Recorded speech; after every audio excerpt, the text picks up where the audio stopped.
parler justement de cette première période. La grande question, quand les Leafs accueillaient les Panthers, c'est de savoir comment on allait répondre à leur jeu physique. Je pense qu'en ce moment, ils répondent et deux, ils imposent leur vitesse et ils vont marquer des buts. Oui, exactement. C'était la fameuse question. On n'arrêtait pas de dire, est-ce qu'ils vont être en mesure de survivre justement à cause de l'échec avant des Panthers? Le jeu physique, c'est quoi? C'est 18-11 les mises en échec pour les Panthers en première période, mais ça n'a pas paru. J'ai pas vu une équipe qui a été intimidée de la part des Leafs. Au contraire, on a été plus souvent qu'autrement l'agresseur. Et on a vu des mises en échec percutantes, mais on a vu aussi des mises en échec intelligentes. Puis pour moi, la mise en échec de Max Pacioretty, tu viens vraiment éliminer le joueur de la rondelle. C'est pas n'importe qui, c'est Barkov. Et éventuellement, ce que ça a fait, ça a ouvert un peu le jeu. Et on a vu ensuite de ça la machine offensive se mettre en marche. Max Pacioretty connaît une très bonne soirée de travail avec 2 mentions d'aide, plus 3. Et ça a commencé de cette façon-là avec William Nylander. En 32 secondes, je pense qu'on dictait le ton du côté des Maple Leafs avec le premier but de Nylander sur 2. Je pense que c'est là qu'on voit qu'on n'a pas affaire à la même équipe peut-être que les dernières années. Non seulement au niveau de la préparation, mais je pense aussi au niveau de la confiance des joueurs. Et moi, j'ai aimé le fait, comme tu viens de mentionner, Élie, on a vraiment donné le ton. On n'a pas attendu de voir comment les Panthers étaient pour sortir. Et j'ai aimé vraiment non seulement le deuxième trio avec Nylander, mais je vois aussi un gars comme Morgan Rielly qui avait aussi marqué dans la première série contre les Sens. Les défenseurs, il n'y en a pas beaucoup de défenseurs qui peuvent appuyer l'attaque. Morgan Rielly fait certainement partie de cette catégorie-là. Il doit le faire davantage. Mais quand tu mets tout ça ensemble, et on a vu d'autres bonnes choses, on a vu Matthews devant le filet. Moi, je vois des joueurs des Leafs qui sont prêts à payer le prix devant le filet pour dévier des rondelles, pour récupérer des rondelles libres. Et c'est le genre de jeu que tu dois faire pour battre les Panthers. Pas juste une période, par exemple, mais continuellement jusqu'à la fin de cette ronde. On a permis aux Panthers de marquer en avantage numérique. On corrige l'erreur avec un but 19 secondes plus tard. Je veux qu'on ait écouté Renaud maintenant parce qu'il est en compagnie de William Nylander. C'est le sans-filet avec Michel et on va commencer par ce qui s'est passé aujourd'hui du côté du Canadien. Après les joueurs, aujourd'hui, c'était l'état-major où on a fait le bilan de la saison. Je dis bilan, Michel, mais j'ai plus le goût de dire une petite formalité. On rencontre les médias. Une formalité. Pourtant, on se fait prendre à tous les ans. Hein? Même aujourd'hui, moi, j'avais hâte d'entendre Gordon et Hugh nous expliquer là, les prochaines étapes où on se fait toujours prendre parce qu'il n'a pas de réponse. Bien, il est trop tôt. Il est trop tôt, il n'y a pas de moment. Puis eux, là, moi, dans mon temps, mon directeur général disait, bon, OK, on rencontre la presse demain, 9 h, on règle ça. Puis débarrasser le plancher. C'est un peu ça, là, parce que des réponses, on n'en a pas. On n'a pas. C'est évident que le Canadien, je dirais, peut-être à 60 savent exactement ce qu'ils vont faire.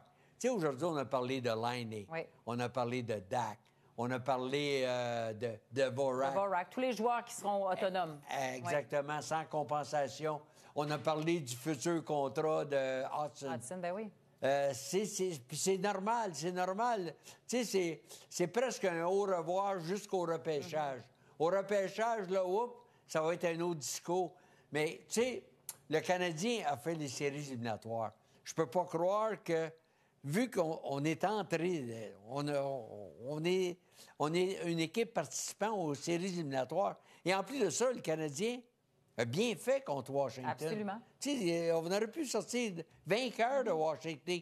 Nous été peut-être la blessure à Montembeault, peut-être un couple de bons...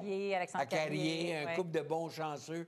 Donc, puis là, j'aime pas ça parce que là, on parle pas de victoire. Là, on sait où on s'en va.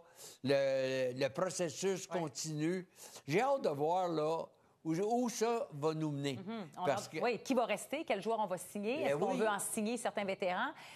On nous a promis un été chargé aussi, là. Michel, on n'a rien fait pendant la date limite des transactions avec les joueurs autonomes. Est-ce que tu penses que ça sera occupé? Ah, il faut absolument. Il faut absolument. T'sais, on a tellement parlé d'un deuxième centre, avec l'arrivée du jeune Russe.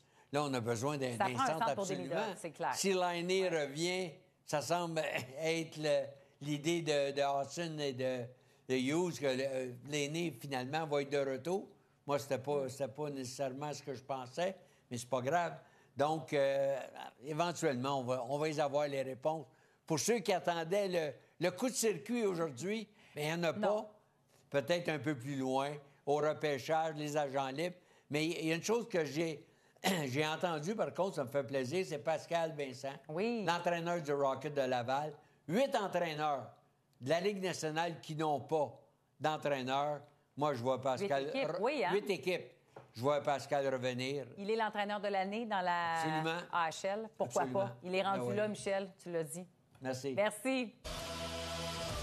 Le biologie avec Éric et Bergie pour parler de cette deuxième période. Messieurs, on a parlé un peu de Sam Bennett, de l'implication, de l'impact qu'il a avec les Panthers de la Floride. Et il est capable de faire un petit peu de Bennett aussi. C'est ce qu'on a vu au départ d'Anthony Stolarz où il a quitté. Il y a ça, mais il y a quand même une séquence également où il a reçu la rondelle sur le masque aussi. Donc, l'ensemble de l'œuvre a fait qu'il a dû quitter la rencontre. Dans le cas de Bennett, c'est l'élément, je dirais, déclencheur pour les Panthers. C'est celui, souvent, qui allume le feu, puis il frappe. Là, on voit ici le Stolarz de recevoir la rondelle. Bennett, ça semble accidentel, mais... Mais ça ne l'est pas. Le coude est sorti un Oui, peu, le coup, hein? il savait Bergie ce qu'il faisait. Ah non, exactement. Un gars d'expérience comme ça. Juste assez pour, clairement, blesser le gardien, mais en même temps, pas trop que c'est pas évident pour l'arbitre là, de juger ce qu'il doit avoir une punition. Ah ouais. Écoute, Bennett, il a fait sa carrière en faisant des gestes de la sorte. Mais là, c'est quand même assez majeur par rapport au fait que Stolarz est sorti. Est-ce que c'est le tir au visage? Il y avait encore des séquelles, puis l'autre coup, finalement, il y avait peut-être des... Je sais pas, ça semble être peut-être une commotion cérébrale. Tu disais tantôt, le spotter, si... Oui, s'il avait été amené par la Ligue pour justement voir le préposé, protocole. Wall aurait reçu des lancers. il y aurait eu un période de réchauffement, Ouais. exactement. C'est le nouveau règlement de la Ligue cette année. On permet donc aux gardiens auxiliaires. bonne chose. Oui, Ah ouais, c'est ça. ah Donc, ouais, ça veut ah donc ouais. dire que c'est pas ça. C'est pas probablement ça. pas le Il n'a protocole. pas été obligé d'aller Non, dans le peut-être J'ai protocole. mal à la tête, point. Un petit peu mal à la tête. Exact. Ça se peut. mais la bonne nouvelle, c'est que Joseph Oui. Woll est rentré dans Oui. le filet. Parce que veut pas, on n'a pas arrêté de dire on a deux bons gardiens de ce C'est côté ça. des lits. Bien là, on en a l'exemple, l'importance d'en avoir deux bons. Et même s'il n'a pas été bombardé, regarde, Pat en a parlé, je trouve qu'il était très, très bon, a fait les arrêts quand c'est le temps. Puis plus que tu as des tirs comme ça, là, des tirs qui sont peut-être pas les plus dangereux, mais ça te permet aussi de te mettre dans ton match. Tu sais, l'arrivée de Bérubé, là, ce club-là là, a travaillé fort pour terminer premier, pour avoir l'avantage de la patinoire. Et Bérubé est celui là, qui a instauré, là, depuis le camp d'entraînement, là, sa façon de diriger. On voit que c'est une équipe... Toronto est une équipe complètement pas la même différente. chose, C'est vrai. Il y a eu des ajouts en défensive. On parle de Tanev, on parle d'Acombe, on parle de Benoît qui Ekman joue... Larsson. Ekman Larsson, Edmond Larsson. Benoît qui joue du bien, bon Benoît. hockey Ouais. pour un Ouais. sixième défenseur. Tout à fait. Donc, c'est une mentalité, une attitude différente.